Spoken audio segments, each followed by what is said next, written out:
मेरी 5 बरस की बेटी मिनी से घड़ी भर भी बिना बोले रहा नहीं जाता था। एक दिन वो सवेरे सवेरे मेरे कमरे में आई और बोली, बाबूजी, रामदयाल दरबान है ना, वो काक को कौवा कहता है। वो तो कुछ भी नहीं जानता है ना बाबूजी। मेरे कुछ कहने के पहले ही उसने दूसरी बात छेड़ दी। देखो ना बाबूजी, भोला कहता है आकाश में हाथी सूर से पानी फेंकता है, इसी से वर्षा होती है। अच्छा बाबूजी, भोला झूठ कहता है ना। मैं अपने काम में व्यस्त था। मैंने बस अपना सिर हाँ में हिला दिया। फिर वो खेल में लग गई। मेरा घर सड़क के किनारे पड़ता है। एक दिन मिनी मेरे कमरे में ही खेल रही थी। अचानक वो खेल छोड़कर खिड़की के पास दौड़ी गई और बड़े जोर से चिल्लाने लगी, काबुली वाला, ओ काबुली वाला। कंधे पर मेवे की झोली लटकाए, हाथ में अंगूर की पिटारी लिए, एक लंबा सा काबुली धीमी चाल से सड़क पर जा रहा था। जैसे ही वो मकान की ओर आने लगा, मिनी जान लेकर भीतर भाग गई। उसे डर लग रहा था कि कहीं उसे पकड़कर वो ले ना जाए। उसकी मन में ये बात बैठ गई थी कि काबुली वाले की झोली के अंदर तलाश किया जाए तो उसके जैसे और भी 2-4 बच्चे मिल सकते हैं। काबुली वाले ने मुस्कुराते हुए मुझे सलाम किया। मैंने उससे कुछ सौदा खरीदा। फिर वह बोलने लगा, बाबू साहब, आपकी बच्ची कहाँ है। मैंने मिनी के मन से डर दूर करने के लिए उसे बुलवा लिया। काबुली ने झोले से किशमिश और बादाम निकालकर मिनी को देना चाहा, पर उसने कुछ न लिया। डर कर वो मेरे घुटनों से चिपट गई। काबुली से उसका परिचय कुछ इस तरह से हुआ। एक दिन मैं ज़रूरी काम से बाहर जा रहा था तो देखा कि मिनी काबुली वाले से खूब बातें कर रही है और काबुली भी मुस्कुराता हुआ उसकी बातें सुन रहा है। मिनी की झोली बादाम किशमिश से भरी हुई है। मैंने काबुली को अठन्नी देते हुए कहा, इसे ये सब क्यों दिया, अब से मत देना। फिर मैं बाहर चला गया। कुछ देर तक काबुली मिनी से बातें करते रहा। जाते समय वो अठन्नी भी मिनी की झोली में डालकर चला गया। जब मैं घर लौटा तो देखा कि मिनी की माँ काबुली से अठन्नी लेने के कारण उस पर खूब गुस्सा हो रही है। दरअसल बात यह थी कि उसे मिनी का इस तरह से अनजान लोगों से घुलना मिलना ठीक नहीं लग रहा था। वो कहने लगी, आजकल दिन काल इतना खराब हो गया है, आए दिन बच्चों की चोरी होने की खबर आती रहती है, और फिर वो तो एक परदेसी है, इस पर कैसे भरोसा किया जाए। मिनी की माँ के इन सवालों का जवाब तो मेरे पास नहीं था, पर इतना पता था कि रहमत काबुली वाला कभी भी किसी तरीके से मिनी के लिए खतरा साबित नहीं हो सकता। काबुली इसी तरह हर रोज़ आता। उसने किशमिश और बादाम दे देकर मिनी के छोटे से हृदय पर काफ़ी अधिकार जमा लिया था। दोनों में बहुत बहुत बातें हुआ करती, वे खूब हंसते। रहमत काबुली को देखते ही मेरी लड़की हंसती हुई पूछती, काबुली वाला, ओ काबुली वाला, तुम्हारी झोली में क्या है। रहमत हंसता हुआ कहता, हाथी। फिर वह मिनी से कहता, तुम ससुराल कब जाओगी। इस पर उल्टे वो रहमत से पूछती, तुम ससुराल कब जाओगे।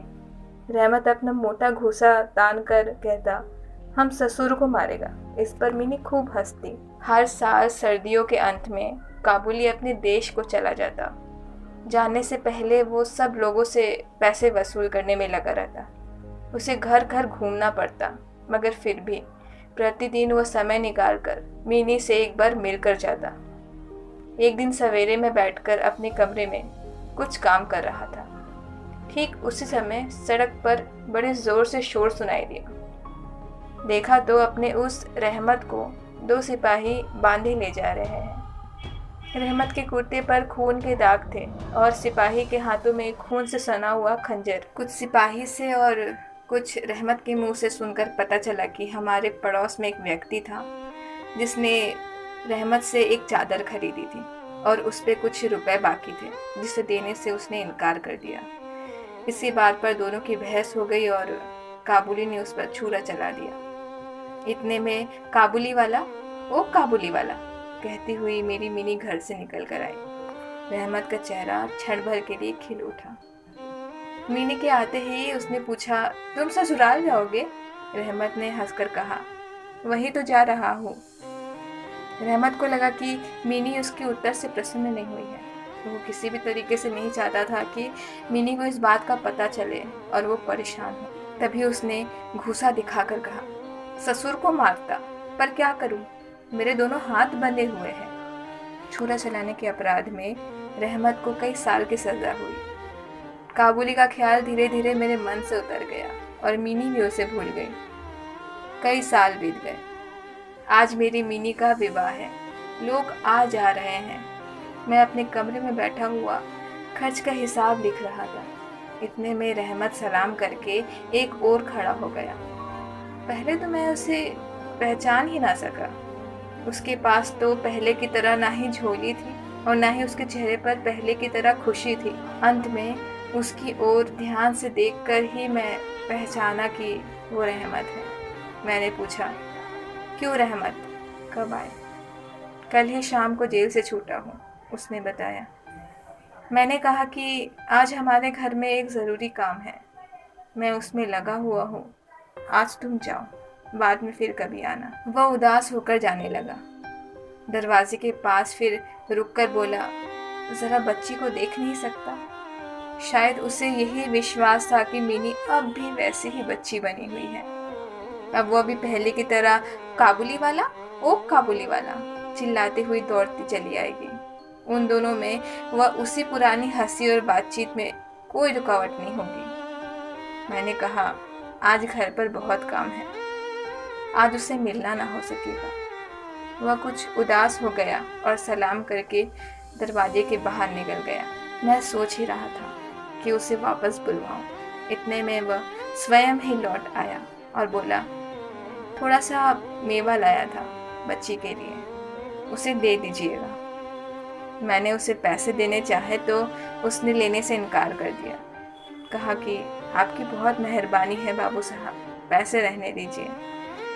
फिर ज़रा ठहर कर बोला, आपकी जैसी मेरी भी एक बेटी है। मैं उसी को याद कर कर के आपकी बच्ची के लिए थोड़ा सा मेवा ले आया करता था। मैं यहाँ सौदा बेचने नहीं आता था।